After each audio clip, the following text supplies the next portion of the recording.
সুন্নত অনুসরণের ক্ষেত্রে শাসকদের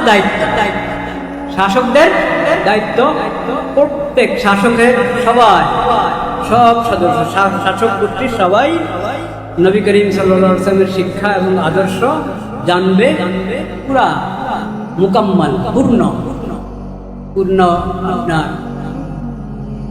মানব জীবনের একবারে ব্যক্তি জীবন থেকে নিয়ে রাষ্ট্রীয় জীবন, পররাষ্ট্র জীবন, সব অঙ্গনে রাসূলুল্লাহ সাল্লাল্লাহু আলাইহি ওয়াসাল্লামের শিক্ষা এবং আদর্শ ওটা শিখবে শাসকরা। শিখে ওটার উপরে প্রথমে ঈমান আনবে। ঈমান তো আনতে হবে মুসলিম হতে হলে।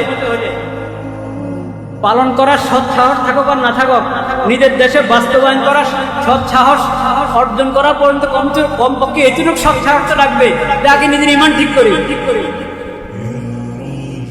তাদের দায়িত্ব এটা। প্রথমে শিখে নিজের ঈমান ঠিক করো, দ্বিতীয়ত যতদূর পারো আস্তে আস্তে বাস্তবায়ন করতে থাকো, সৎ সাহসের পরিচয় দাও, আস্তে আস্তে বাস্তবায়ন করতে থাকো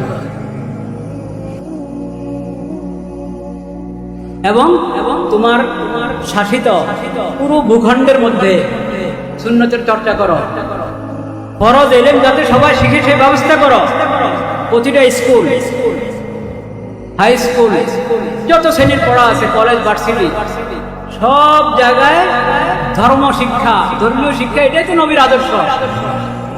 ধর্মীয় শিক্ষাটাই তো নবীর আদর্শ। নবীর মাধ্যমে আল্লাহর পক্ষ থেকে কোরআন পেয়েছি, কোরআন সহি শুদ্ধ করে পড়া শিখা, এটাই যদি স্কুল কলেজে বাধ্যতামূলক না হয়, তাহলে কেন দিয়েছেন আমাকে এই বিষয়বস্তু? আজকে উম্মতের দায়িত্ব। হয়তো ধারণা করা হয়েছে যে উম্মত তো খালি আমরা পাবলিকরা, শাসকরা উম্মত না, নাকি? শাসকরা উম্মত না? সব জায়গায় নবী করিম সাল্লাল্লাহু আলাইহি ওয়াসাল্লামের আদর্শ, তার শিক্ষা, তার সুন্নাহ, তার শরীয়তকে, এটা শিক্ষাকে বাধ্যতামূলক করা।